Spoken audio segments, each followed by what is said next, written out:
Museum of Tolerance. This is not a museum of art or science. It is one of humanity. The displays here are of hate and anguish, injustice and death. These are not pleasant subjects, but ones we must all remember. This is man's inhumanity to man. As a race, the human race, we are not perfect creations. The Museum of Tolerance exhibits many traumatic human experiences, but few as shocking to the world as the recent Los Angeles riots. The cost of intolerance is far too high. We must never forget the price we paid. On April 29, 1992, Los Angeles erupted in violence and flames.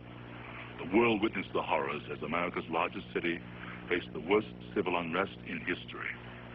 When the smoke cleared, 52 people were dead, hundreds injured, 10,000 businesses destroyed, over $1 billion in damages. Not from some natural disaster, this was a people quake. And amid the aftershocks exist the prospects for greater unrest and more disorder. During the 5 days that shook a nation with all the devastation, there was a demand for justice. What we heard was an outcry.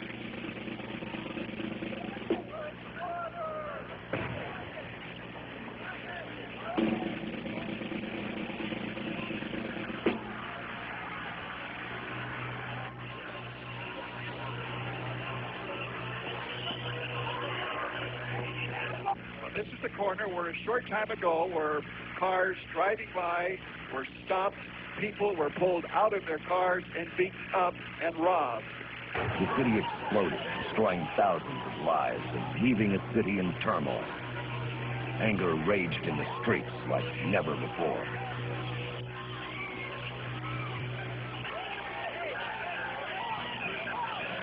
The police officers and the officers have taken another person into custody.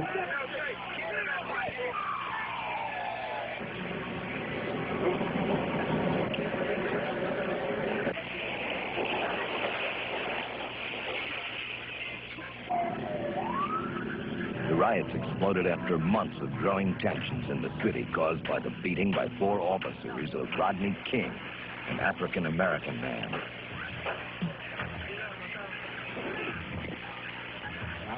A jury with not one black jurist amongst them found the officers not guilty. The African-American community was outraged. Just a second. What do you think? God help America. God help America. I have witnessed this for 43 years of my life, the injustice. I can't even convey to you. It is so traumatic. I cannot even convey to you the hurt, the shame. Mayor Tom Bradley was also outraged. We should tolerate such conduct by those who are sworn to protect and serve. My friends, I'm here to tell this jury, no, we will not tolerate the savage beatings of our citizens by a few renegade cops. The jury's verdict will never outlive the images of the savage beating, seared forever into our minds and our souls. Here we come. Officer down. The intersection is just loaded with police cars, and I jumped out of the truck. There was no love lost for the LAPD at that moment, and there were a lot of obscenities shouted at the LAPD. You could tell that they were pretty nervous.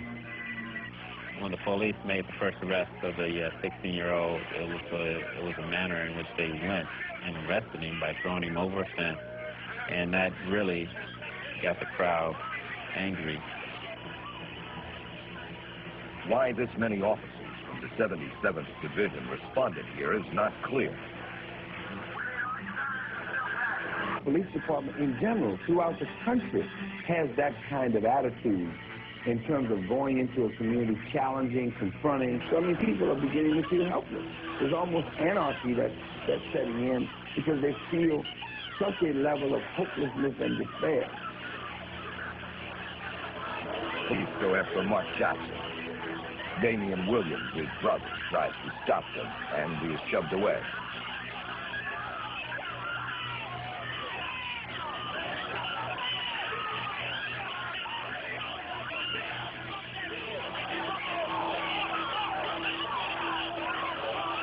Damian and Kiki Watson, seen here, will be charged for attempted murder of Reginald Denny, an innocent truck driver. Less than 1 hour since the King burning, the people are further incensed by the police action.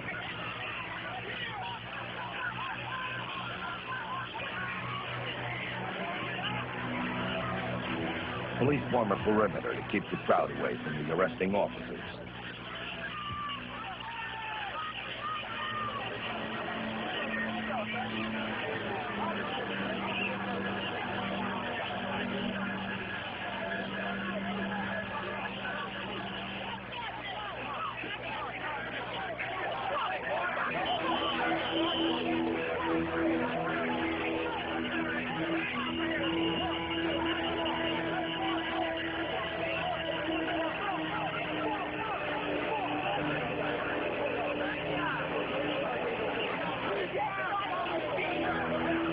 Sergeants and about a squad of officers. A squad is about 10 officers that responded there, and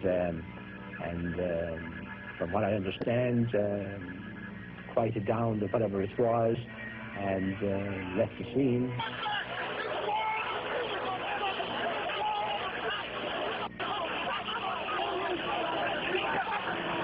Police were claimed to have been outnumbered and unprepared and are ordered out of the area by Lieutenant Mike Mullen.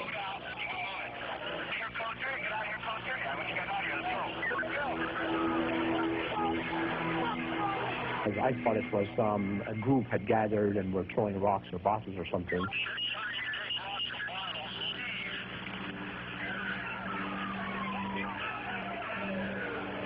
Police are ordered to regroup at the command center less than 2 miles away.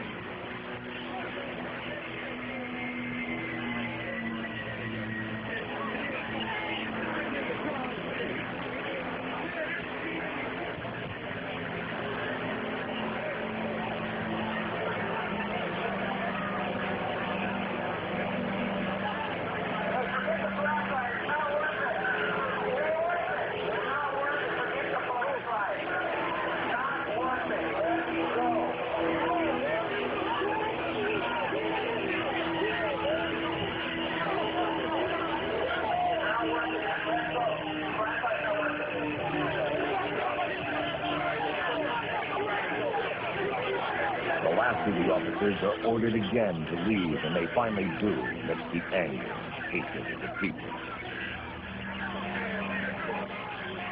I told my department commander, Chief Frankel, that I did not want any of our people out there. If there was any outbreak, I wanted them drawn back, put in squads, and redeployed in the sectors. That was my orders to Frankel. Moulin took the people out. The next part of that is to form them up a squad, declare a tactical alert, say we need more people, form them up in squads, and start sending their people out. He did none of that. And it was mass confusion because the first responders, the lieutenant and the captain, and even the commander was showed up for a little while and didn't change anything. They just had a mental block on how you deal with a riot. As police pull out, Bart Bartholomew, a reporter for the New York Times, is left behind to fend for himself. He's lucky to escape only with a broken window. The crowd is feeling triumphant as they move a block down the street to Florence and Normandy.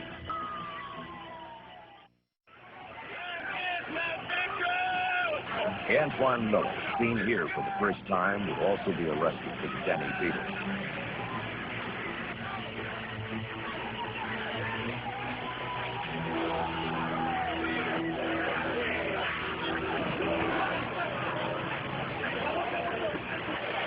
Antoine Miller throws something inside the valve.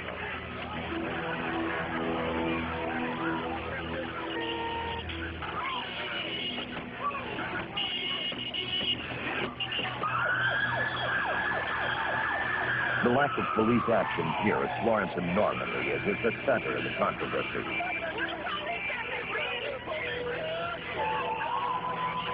Why police did not return to the area this day has never been adequately answered. Those fortunate to notice trouble up ahead turn around. Others are not as fortunate.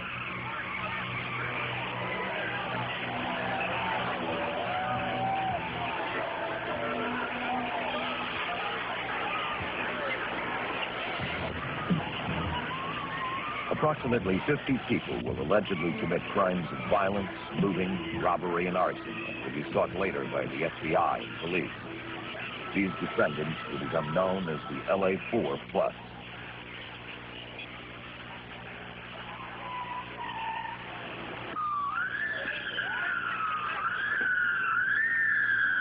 Police go through the intersection. Again, they cannot stop or radio for assistance.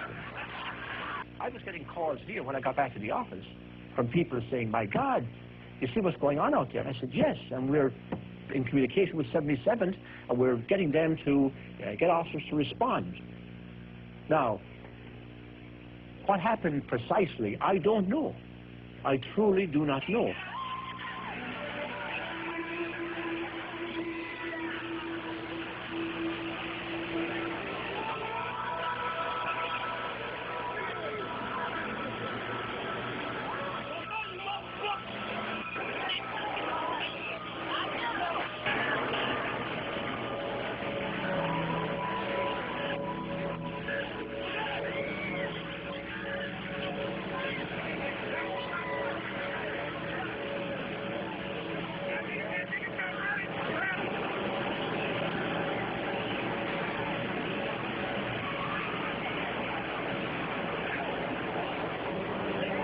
Alicia Maladon, frightened by the pelting she takes, slows down long enough to have her purse stolen from the front seat.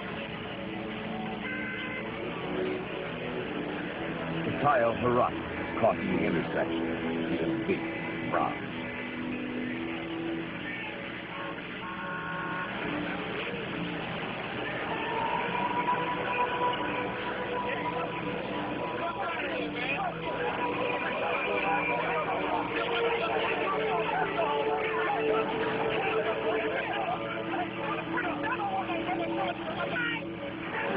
With no police presence, many start to loot Tom's liquor.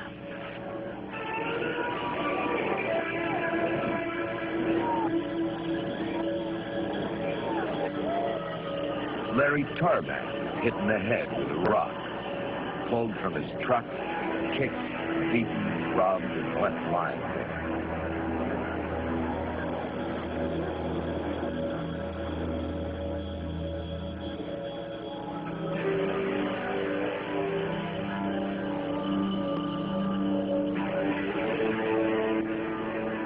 Sit there and watch it on TV and that's what we see, no police response. It was almost as if they are allowing this to happen. And that was scary. It was my firm belief that they were willing to let South Central burn down. Reginald Denny's truck is in the intersection. One of the rocks or bottles thrown strikes Mr. Denny in the head, dazing, causing him to stop. I feel bad for what happened to him, you know, because what you know, he was an innocent bystander. He was at the wrong place at the wrong time. Antoine Miller opens Mr. Denny's door. I wasn't really feeling for him at the time because I didn't really see him. I didn't really see what was happening to him.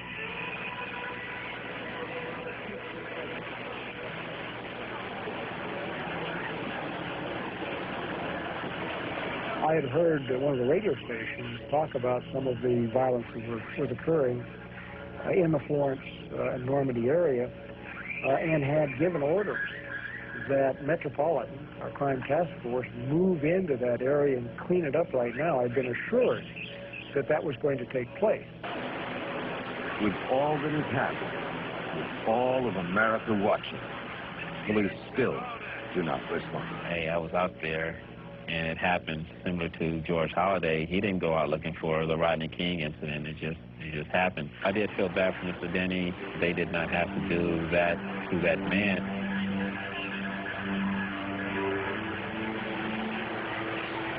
That a bunch of gang members, people that don't care about their community, those are the people that went out and committed this and committed all the crimes and caused all of the disorder.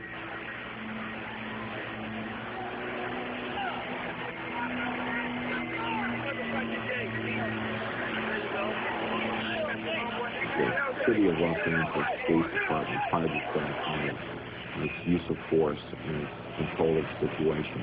They were then dealing with a crowd that was, number one, very hostile, number two, possibly more well-armed than they were. If they were, in fact, there to protect and serve, I don't think April 29th would have exploded as it did into the worst civil disturbance of the century. Black leaders, including the mayor, Deputy Chief Hunt, and Park, meeting at the First AME Church. It's just a question of not really having the foresight or the ability to contain it. It just happened too fast and it spread like a wildfire. The African-American leadership knew there would be riots, but they underestimated the degree of anger in the community.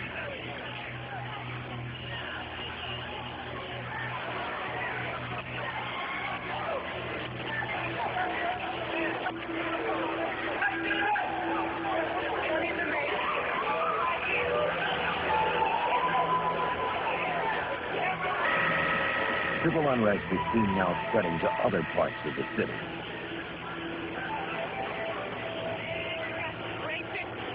There were an awful lot of things going on and an awful lot of stuff coming in here, and we were trying to assess what was happening and I'm in touch with the Emergency Command Center downtown. I'm in touch with the mayor's office, and I'm trying to get a feel for what's happening out there and trying to relay that downtown, trying to make some sense of it and trying to get it back down to headquarters. Of course, meanwhile, headquarters was being under siege. The officers have taken another person into custody.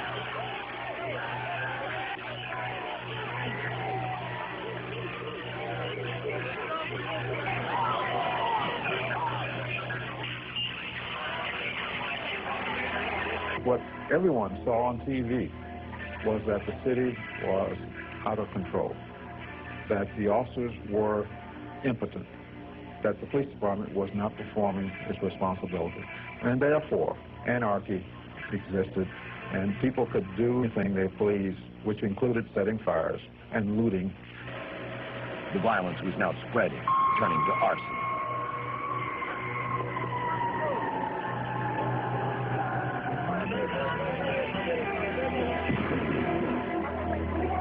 Florence and Normandy was considered too dangerous for fire trucks to stop, so everything was left to just burn. There were quite a few officers, several hundred officers, at the command post just blocks away from Florence and Normandy, and they were there for a long period of time without going back in. And many officers have complained to me they wouldn't let us go back in. Why did they let us go back in? 160 days after the riots, the Webster Commission would explain it as a failure on the part of Chief Gates. They did not explain why the 77th Division did not return to Florence and Normandy early on. Rioting and arson were now spreading. On the first night, there would be over 1,000 fires reported, 24 deaths, and 572 injured. It would be almost 72 hours before order is restored.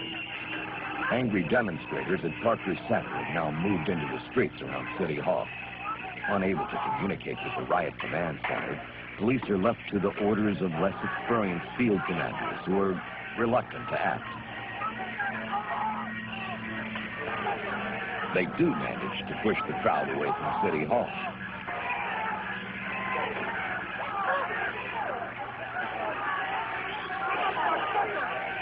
I mean, the place was exploding.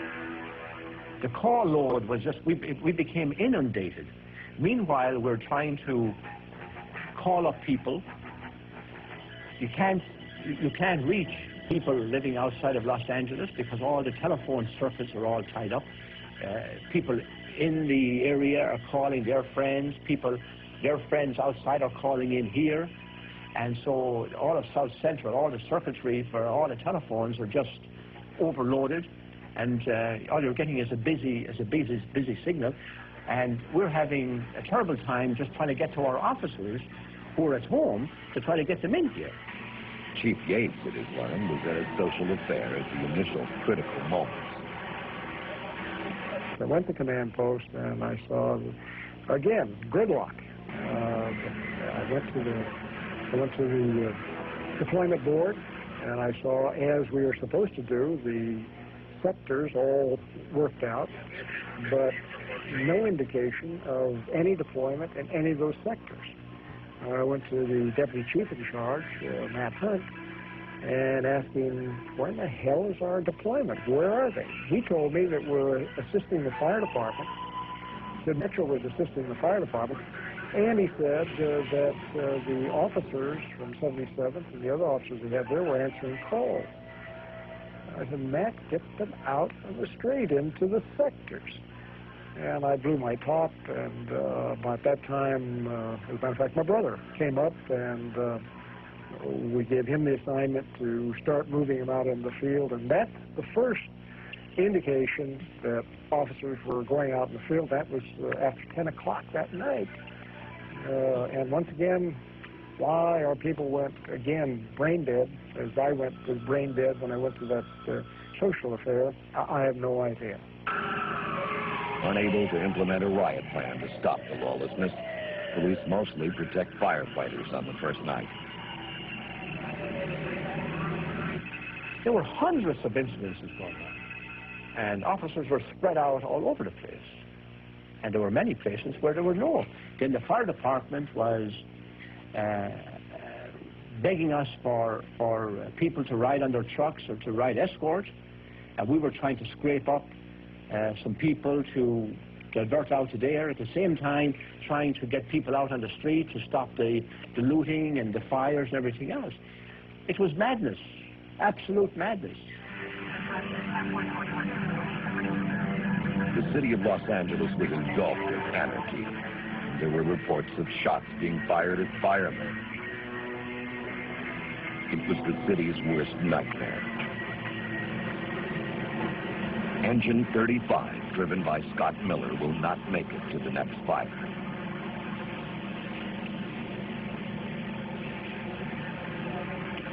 So as we're going north on Western, I was riding on the pump, engineer Larry and myself, and I can see it.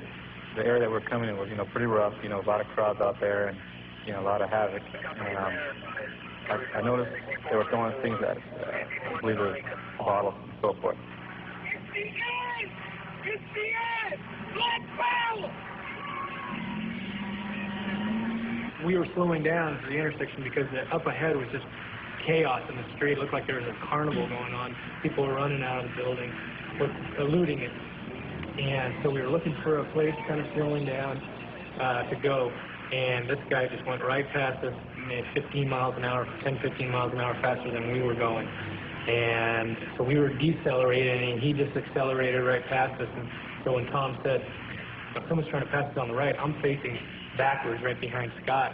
So I looked over like this, and he just came by, and he's driving by, he just put out his hand and bang.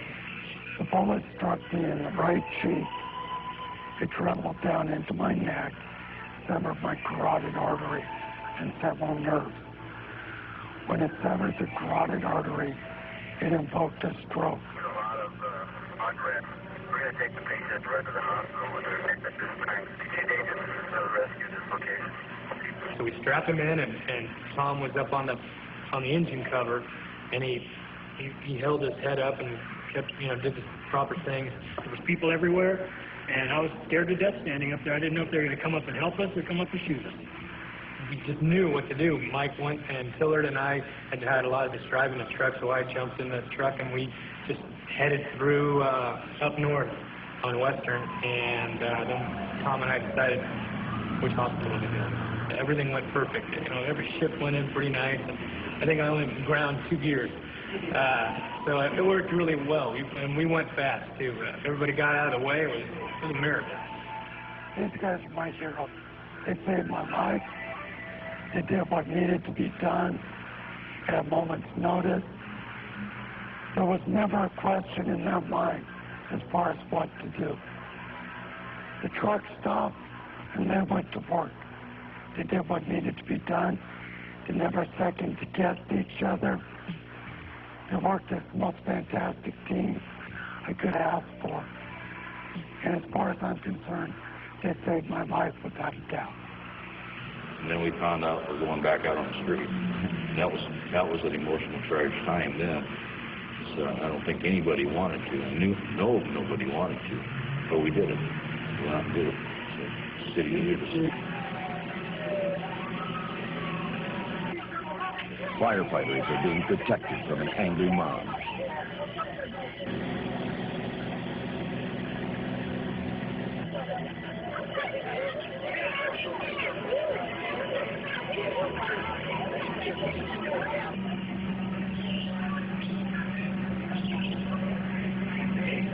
An African-American family find themselves caught in the middle. Police allow them to go home.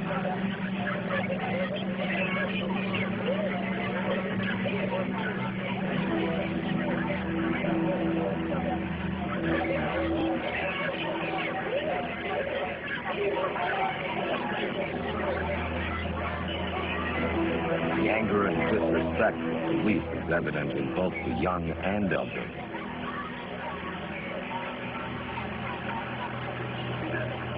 Firefighters determined the building to be lost.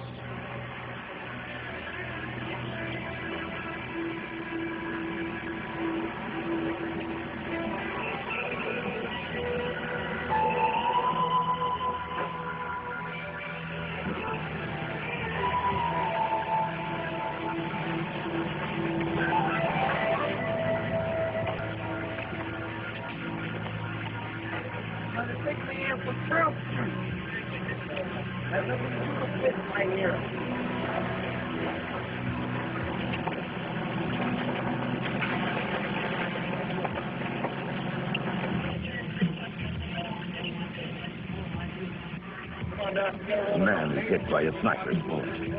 Doc, we're seeing ducks down here.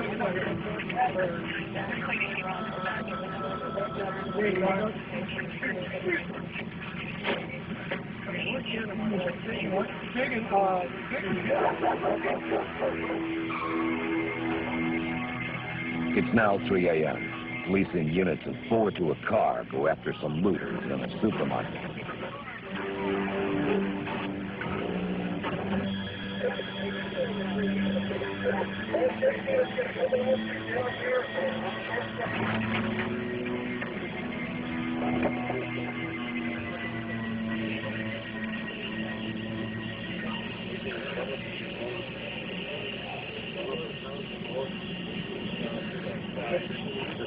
I think slowly getting in control. As you can see, we're out in force, and the officers are beginning to make arrests more and more, and I think we will begin to impress upon the people in this area that we mean business, that this has got to stop, and so I believe that we'll bring it under control in not too distant future. Okay.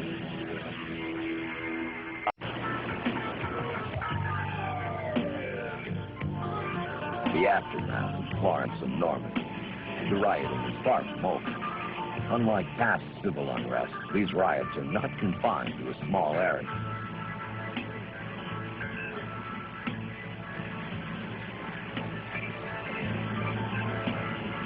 The riot command post is still unable to communicate with those in the field. They're also still having trouble getting officers to report for duty.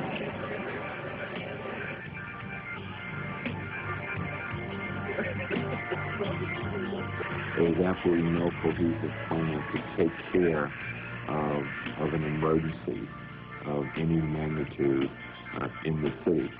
You had cross-jurisdictional boundaries No one had the authority, or no one knew who had the authority to do anything.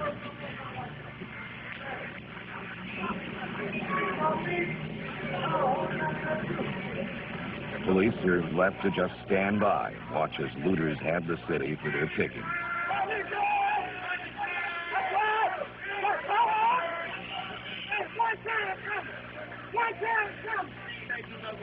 Look at the screen. Look at the faces of these people.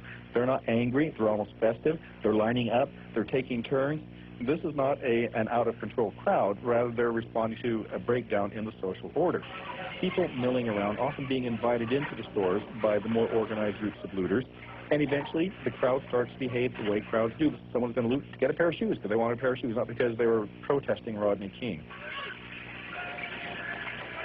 It's kind of orderly in a way. I mean, no, they're not fighting among themselves like this and that. Everybody's doing what they can get. They go on, they come back. I got people going back and forth 2 or 3 times. 2 or 3 times? Just loading up their car. Loading up their car, some getting the plastic bags that they use. I'm telling you, it's amazing. Let me get this shot here. It's amazing. It's amazing. I've been taking pictures of the police. They ain't been doing nothing. I got it all on camera here. Of the 2,239 looting arrests, less than 200 were made on the first and second days. Another sign of the lack of planning by police. Oh, they looting that building? I just walked up. Here's that way.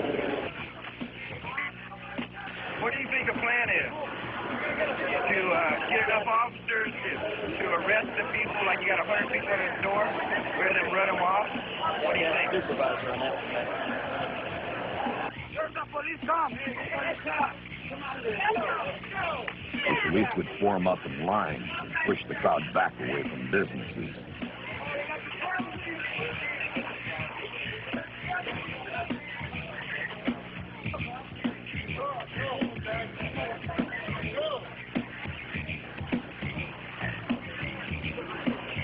The pattern was they were opened, they were looted, and then burned. And it was pretty horrible to watch.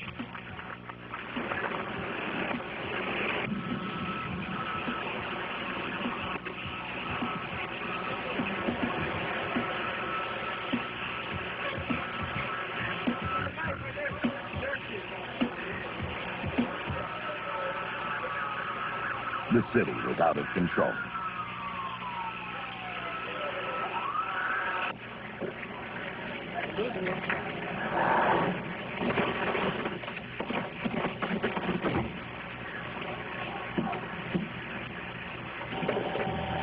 Amidst the chaos, firemen continued to fight the battle against fires.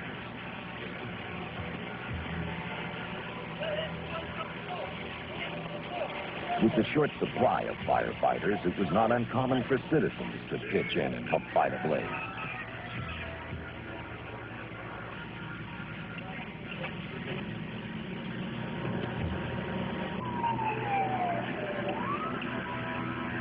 The fire department tells me that it would be literally logistically impossible to start as many fires as were started, hundreds and hundreds of them, with incendiary devices without having the incendiary devices prepared beforehand. Milk crates full of pre-made Molotov cocktails. People saw that, saw them using them. Obviously, they had been made ahead of time. The way it looks like they're going to be going off for quite a while. Police arrived with you guys or what? Yeah, they're pretty much like all last night and today. There's police escorts everywhere. Cars had been stolen ahead of time that were used to bash in the fronts of stores to get into them. The Korean-American community is by far the hardest hit.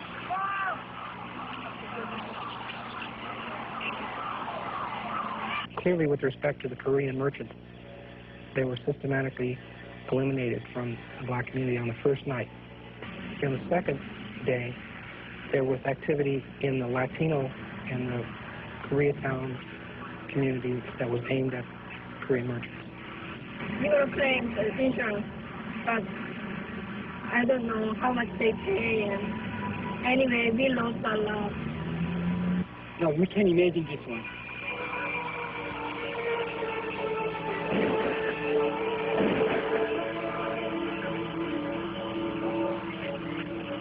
feel police are unwilling to help them, and they are left to protect themselves. I see about 8 people was inside in building. I had a shotgun, so I have to shot 2 times in the air. So I chase them, I go inside. From there, I stay in my store 24 hours, about 2 weeks, to make sure nobody has money.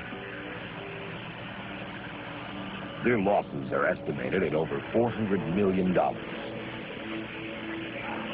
I just couldn't believe my eyes what such a big city police department failed to do during the riot. It's unbelievable. I still have so many questions. What happened? I really don't know the fact. I've been here all day looking.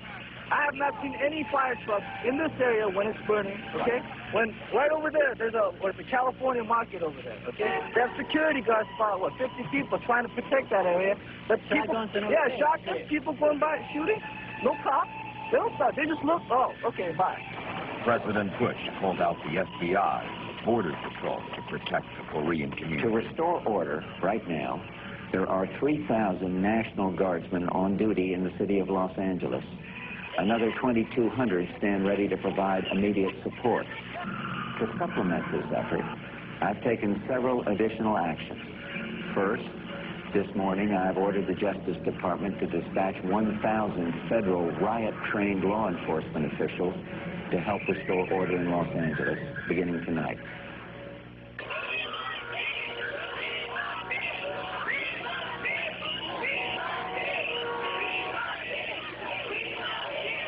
Please, we can get along here. We all can get along. We just gotta, I mean, we're all stuck here for a while. Let's try to work it out. Let's try to beat it, Let's try and work it out. With the help of Rodney King's words, the anger and frustration is set aside for the time being and replaced with the goodwill and spirit of those who want to help. We've come in from all over town. Myself and my neighbors came in from the west side, and we decided we wanted to help and hooked up with this group, and it's a very successful cleanup group today. We're doing a great job. The United States Department of Justice will continue its criminal investigation of the police violence case in Los Angeles to ensure that the civil rights laws of our nation are fully and equally applied. The writing was on the wall. There was no doubt in my mind that there'd be federal indictment because the president asked for it. The evidence amply supports the charges that are reflected in the indictment. The 4 officers now face federal charges. I'm not real happy about it. The blacks of the city of Los Angeles and of the nation today have looked at this incident, and they're saying that this is police brutality. This is what we've been telling you has been happening for years and years and years. And they're absolutely correct. This brutality has been occurring. There's no doubt about it. LAPD officers are out there every day beating people. I'm hitting this guy, hitting his arms, and hitting his legs, and hitting his ears. I'm stopping, and he's not doing. I'm yelling at him to lay down on the ground. And this is a metal pipe. This thing hurts. And this guy's not giving the reaction you expect from this baton. The officers claim that Rodney King was to blame for their need to use force. I don't know if he was hitting him in his head. I don't know if they were connecting on the neck. Where they were, all I know is he was standing over him, spread over from the shoulders up, and he's doing forwards and reverse. Well, he's got to be hitting him somewhere. And I'm thinking, this guy's not moving, and I'm thinking now, Pal has lost it. It's too much force. It's over with. Let's end this. That's when I went in and tried to stop him. King starts to rise again. Officers Powell and Wynn start to beat him to get him to stay down. And now I'm getting scared because I'm saying, what am I going to do? I have nothing left. Their difference of opinion as to the use of force will work in their defense. I ordered them, hit him on the joints, hit him on the knees, hit him on the ankle, hit him on the elbow, hit him on the wrist. And they do just in that order. He still doesn't do it. We were that close. P's and J's. The officers argue that Mr. King refused to get into the felony-prone position.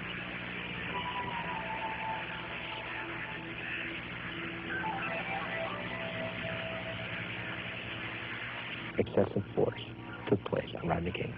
That one stop is excessive force.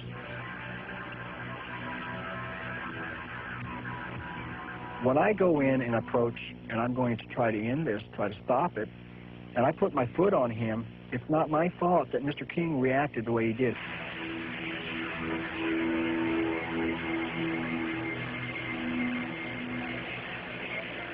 It's not my fault. It's not my responsibility to realize or to rationalize or to know what Mr. King's thinking or how he's going to react.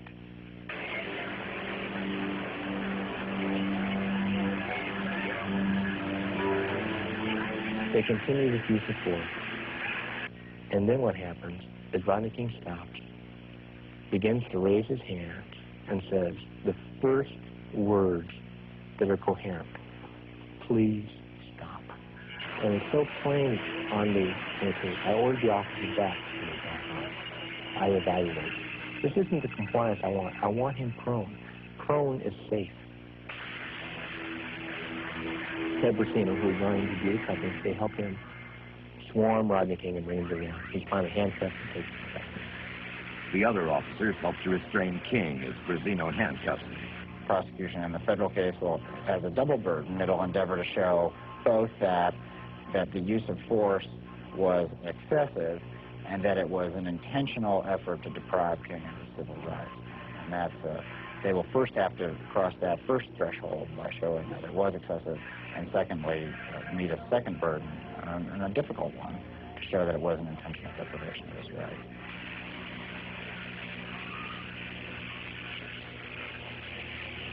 You don't beat somebody into submission, regardless of what anyone has said. Testimony that has come by, our training bulletins specifically say you don't gain compliance by hitting somebody with a baton. You just don't do that. There are other techniques. You use a baton, you kick, you use the taser. We've done all this. The next level is the final level. It's deadly force. You either have to apply a carotid chokehold or you have to shoot. The LAPD refused to accede to the logic that they don't have a right to kill people who are not compliant. But the baton's not working. I have no other options. The officers claim that their actions were within the LAPD policy. And there was this huge gap. So officers began to rely on their baton as a striking tool to either cause enough pain or damage to an individual so that individual would comply when the individual would not comply otherwise. That baton can be used for much more than just striking someone to break their bone. And they're trained on how to use it to pin people, and it's a very good instrument for getting leverage and pinning someone, especially when it's used in numbers. Rodney King was getting up, and he was charging the officers. They had every right to hit him with whatever they had. He was a big man. They thought he was on PCP, and they had every right to do exactly that. There came a point. They'd hit him with a taser. That hadn't worked. Another indication that he was on PCP. There came a point where the sergeant could look around, could see that he had additional forces there, additional resources there, additional people there, and at that point he should have said, hold up with the batons, let's move in on this guy and take him into custody. That's where they made the mistake. The swarm technique, which, you've heard that every officer was trained in this, but I can tell you right now that this officer was not trained in it, nor was my probationer trained in it. And I've got 10.5 years on, was not trained in it. My probationer wasn't trained in it. There was no such thing as a taught swarm technique. In fact, after this incident happened, they bussed all of Rampart Station up to the police academy to teach them the swarm technique. So if that isn't telling you that there's no such thing, I don't know what is. At the end, there was a total of 23 officers present. But when you look at when they arrived at differing times during this 82 seconds. 3 officers arrived about halfway through the incident, and nearly all the other officers arrived in the last 10 to 15 seconds of the incident. There's no way that you can justify beating someone with a metal baton that many times to get them to comply with any order whatsoever. Just 2 blocks away, the trial of the LA4, those arrested at Florence and Normandy for beating Reginald Denny, is unfolding.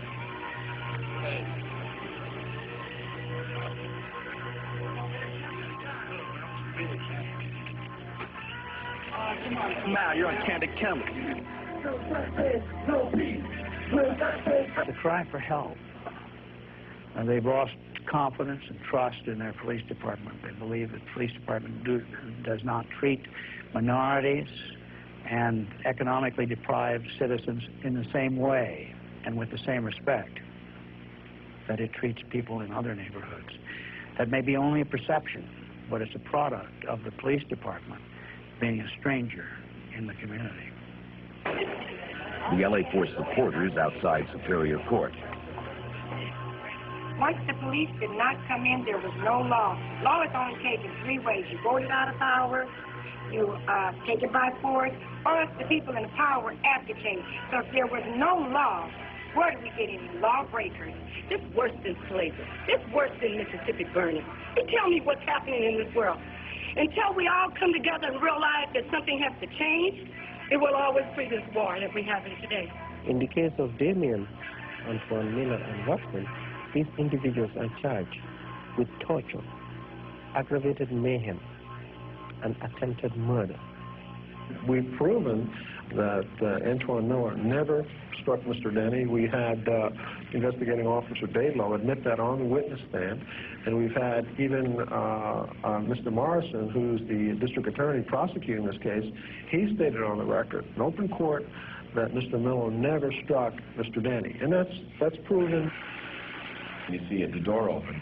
You don't see Antoine beating up Mr. Denny. You don't see him kicking him. You don't see him doing anything to Denny. At one point, they say he patted Denny's rear end. Big deal. Is that an assault? No. I ain't no gangbang. They think really mainly everybody in South Central is black and gangbangers.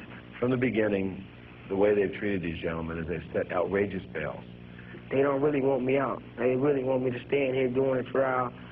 They don't really, since they know it's a lot of support out there for us, and knowing, that by them leaving these charges on and having all these charges on there, keep the bail up high, so we're going to be able to bail out or whatever, but I don't understand myself, though, why they have all these charges on me. I wish I knew myself, but the only thing I can do is think. If they are convicted for any one of those offenses, they will be subjecting themselves to a life imprisonment. That is the penalty, life imprisonment. Whereas for beating, they could be in prison for 1 year, 2 years, or 5 years. So Damien believes that the reason that the police officers were not charged with torture, but with beating, as opposed to the defendants in the Denny case being charged with torture and aggravated mayhem, was to, in a very discriminatory manner, treat the black defendants different from the way the white defendants are being treated. The penalties are substantially different. Unlike the LA4 defendants, the officers in the King trial have never spent a day in jail. The perceived inequities in the justice system is the cause of continued tensions.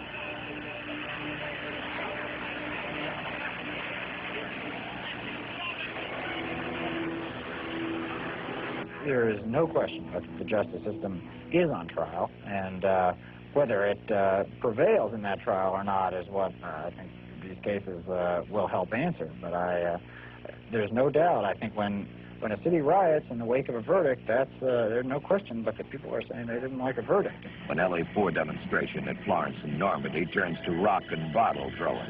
This time, the new chief, Willie Williams, responds quickly. There are over 60 people arrested.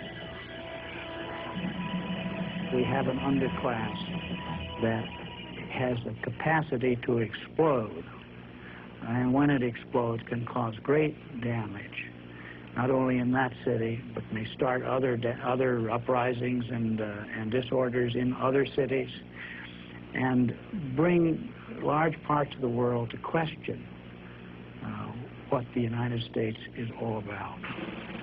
So we've got to make a determination in our country about whether we're going to be one people under the flag, you know, where justice is equal for everyone, or else we're going to have to buy into continued conflict with people that feel that they're left out of the loop and they have nothing while everyone has everything.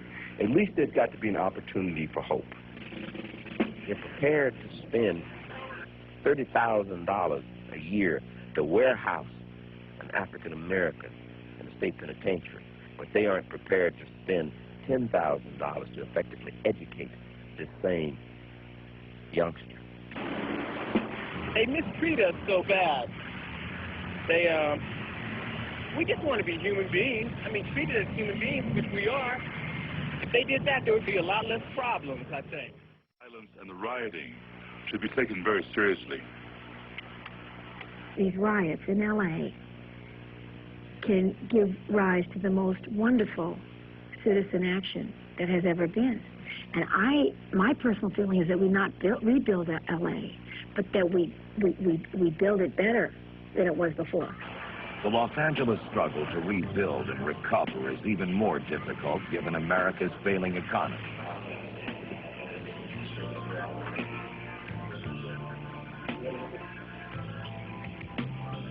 We need more jobs around here.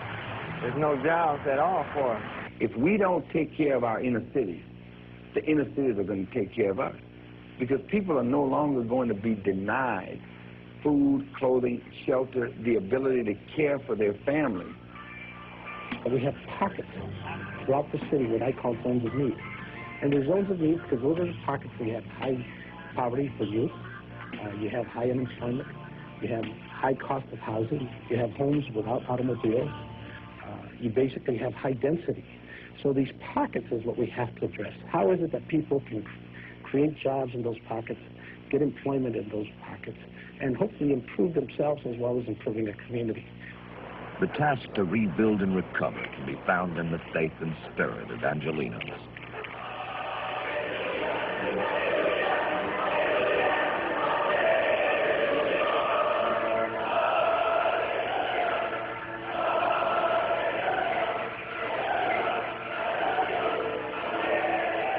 The Life organization is about feeding the less fortunate, putting people to work who would otherwise be on the streets. Till everybody eats, we don't leave. We understood the hunger issue. We knew the issues that were out there. We knew the unrest that was sitting in the community, but the rest of the city was not sensitive to it. The nation was not sensitive to it, and a lot of corporate America was not very sensitive to it. Ultimately was a program to build 10 to 12 new stores, to invest $100 million of real-world money, hard cash, in these neighborhoods, to buy land, to build buildings, to buy equipment and fixtures and inventory. Los Angeles is in a race to effect real changes before tensions explode again. The building has already begun.